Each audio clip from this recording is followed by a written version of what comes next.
Hello everyone, welcome to Madhubani academy. Friends, स्वागत है आप सभी का मधुबनी एकेडमी पर। देखिए, आज का जो आपका टॉपिक है वो किसी भी टीईटी के दृष्टिकोण से अति महत्वपूर्ण है, क्योंकि ये जो नया चैप्टर जुड़ा है सीडीपी में, उसका नाम है राष्ट्रीय शिक्षा नीति 2020। ठीक, और इस बार के जो एग्ज़ाम हुए थे सीटेट के दिसंबर से जनवरी तक, उसमें इससे 3 से 4 क्वेश्चंस प्रत्येक शिफ्ट में देखने को मिल रहे थे।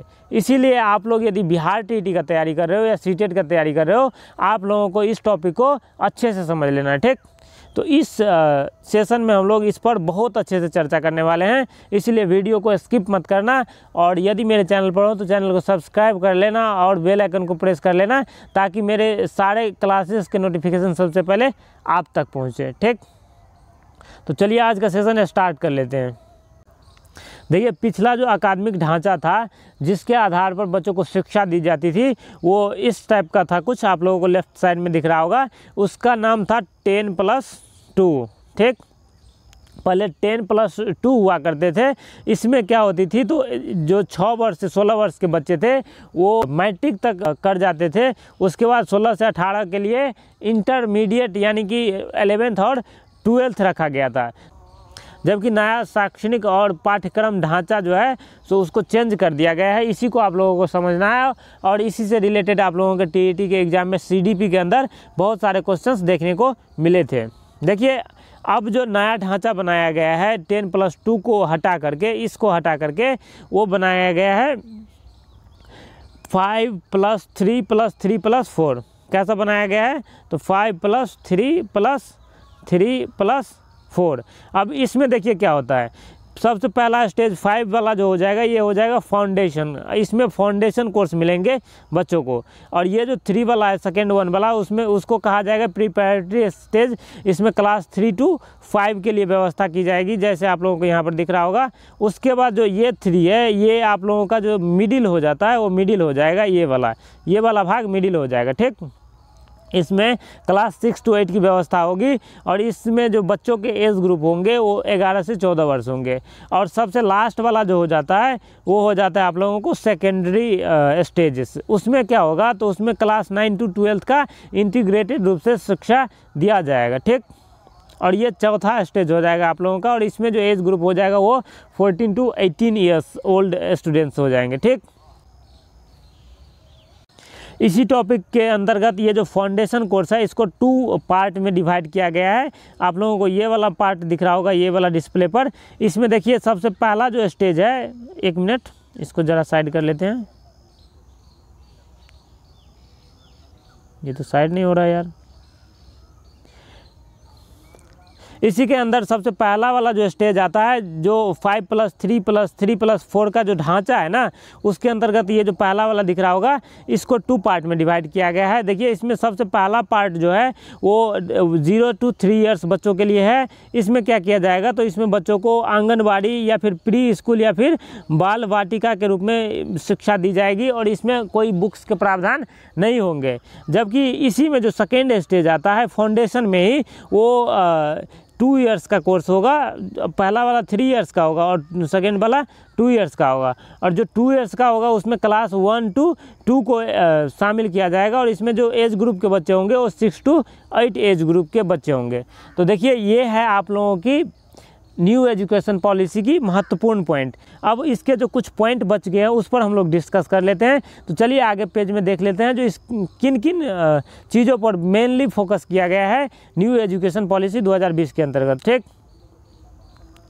देखिए, नई राष्ट्रीय शिक्षा नीति 2020 की कुछ महत्वपूर्ण बातें जो आप लोगों को डिस्प्ले पर दिख रही होगी। इसमें सबसे महत्वपूर्ण बात ये है, जो विद्यार्थियों को ना होलिस्टिक डेवलपमेंट के ऊपर चर्चा की गई है, जिसमें विद्यार्थियों का सर्वांगीण विकास सुचारू रूप से हो सके। इस पर महत्वपूर्ण बात कही है राष्ट्रीय शिक्षा नीति के जो अध्यक्ष थे वो, उन्होंने, जब इनका इम्प्लीमेंटेशन हो रहा था। ठीक, तो देखिए, इसके जो कुछ महत्वपूर्ण है उसमें वेरी फर्स्ट पॉइंट क्या है, जो बच्चों में रचनात्मक और तार्किक सोच विकसित करने पर जोर दिया जाएगा। ये जो न्यू एजुकेशन पॉलिसी 2020 आई है, उसमें क्या होगा, तो बच्चों के ऊपर जो रचनात्मक और तार्किक सोच है उसको विकसित करने पर जोर दिया जाएगा। शिक्षक इन पर वर्क करेंगे। ठीक, उसके बाद नेक्स्ट है अवधारणात्मक समझ पर जोर, न कि रटंत पद्धति और केवल परीक्षा के लिए पढ़ाई। देखिए पहले क्या हुआ करती थी, तो बच्चे को रटा दिए जाते थे कुछ परीक्षा के पर्पज़ से, और बच्चे उसको रट करके एग्ज़ाम में जाते थे और वो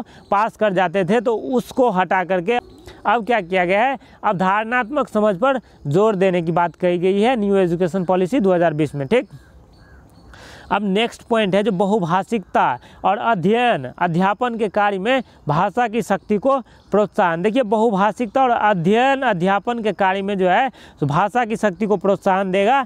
जो रीजनल लैंग्वेजेस हुआ करते हैं, जो क्षेत्रीय भाषा हुआ करता है, उनको इम्प्लीमेंट करेगा न्यू एजुकेशन पॉलिसी के अंतर्गत।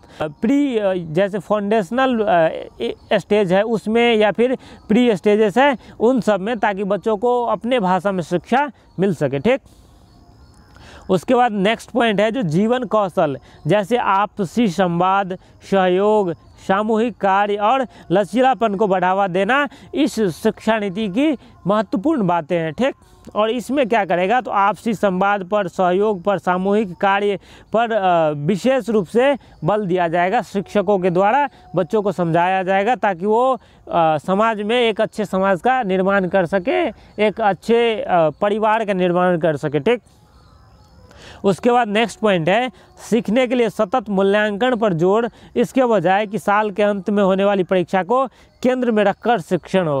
पहले क्या हुआ करती थी कि साल के अंत में जो शिक्षा होती थी उसके लिए बच्चे को पढ़ाया जाता था ताकि उस एग्जामिनेशन में बच्चे अच्छे से अच्छे मार्क कर सके। जबकि अब क्या होगा, तो सीखने के लिए जो सतत मूल्यांकन होता है उस पर जोर दिया जाएगा ताकि बच्चे को केवल एग्ज़ाम के दृष्टिकोण से ही तैयारी नहीं करवाना है, इनको फिजिकली भी वो वर्क करना होगा, एक्सपेरिमेंट करना होगा, और ये बच्चे उन पर जोर दे करके उस चीज़ों को सीख सके। इसके लिए सतत मूल्यांकन पर जोर दिया जाएगा। ठीक, अब देखिए नेक्स्ट पॉइंट क्या है। इसके जो नेक्स्ट पॉइंट है वो है तकनीक के यथासंभव उपयोग पर जोर। जो साइंस किट आते हैं और जो भी खेल के किट आते हैं, बच्चों को उनको छूने का अधिकार नहीं होता था पहले स्कूल में, जबकि अब उन्हीं तकनीकों पर जोर दिया जाएगा। बच्चों को एक्सपेरिमेंट करने के लिए प्रोत्साहित किया जाएगा ताकि बच्चे करके सीखें। ठीक, उसके बाद नेक्स्ट है सभी शैक्षिक निर्णयों की आधारशिला के रूप में पूर्ण समता और समावेशन, साथ ही शिक्षा को लोगों की पहुंच और सामर्थ्य के दायरे में रखना, यह सुनिश्चित करने के लिए कि सभी छात्र शिक्षा प्रणाली में सफलता हासिल कर सके। सभी छात्रों को समान रूप से देखा जाएगा न्यू एजुकेशन पॉलिसी के अंतर्गत। कोई फ़र्क नहीं रहेगा, जो गरीब का बच्चा है वो और जो अमीर का बच्चा है वो। अब राजा वही बनेगा जो इसके हकदार होगा। अब राजा का बेटा राजा नहीं बनेगा। ठीक, अब नेक्स्ट पॉइंट है जो स्कूली शिक्षा से उच्चतर शिक्षा तक शिक्षा पाठ्यक्रम में तालमेल बिठाने पर बात कही गई है। जैसे पहले हुआ करता था कि +2 के लेवल पर जाने से पहले उन लोगों को मैट्रिक तक करना होता था और 5 सब्जेक्ट मेनली पढ़ने होते थे। उसके बाद वो अलग से कोर्स चुन सकते थे +2 में जाने के बाद। अब जबकि इसको तालमेल बिठाने पर बात कही गई है, तो स्टूडेंट अपने हिसाब से सब्जेक्ट रख सकता है इंटरमीडिएट में जाने के बाद। वो जो चाहे यानी कि साइंस, आर्ट, कॉमर्स इसका कोई लेना देना नहीं है, अब वो हटा दिया जाएगा।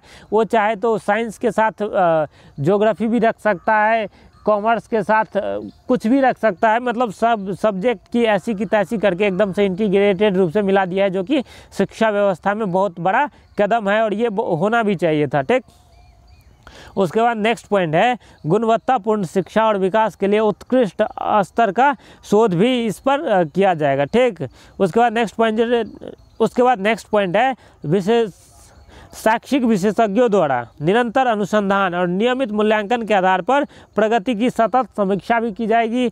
उसके बाद नेक्स्ट पॉइंट है जो शिक्षा एक सार्वजनिक सेवा है, गुणवत्तापूर्ण शिक्षा तक पहुंच को प्रत्येक बच्चे का मौलिक अधिकार माना जाएगा ताकि प्रत्येक बच्चे को उनके मौलिक अधिकार मिल सके। उनका जो शिक्षा का मौलिक अधिकार है जो प्रत्येक बच्चे को मिलना चाहिए वो मिल सके। ठीक, तो गाइज ये थी आप लोगों की NEP 2020 यानी कि न्यू एजुकेशन पॉलिसी 2020। इसको आप लोग 2 से 3 बार देख लेना, बार बार देख लेना। इनसे आप लोगों के 3 से 4 क्वेश्चन आसानी से सॉल्व हो जाएंगे।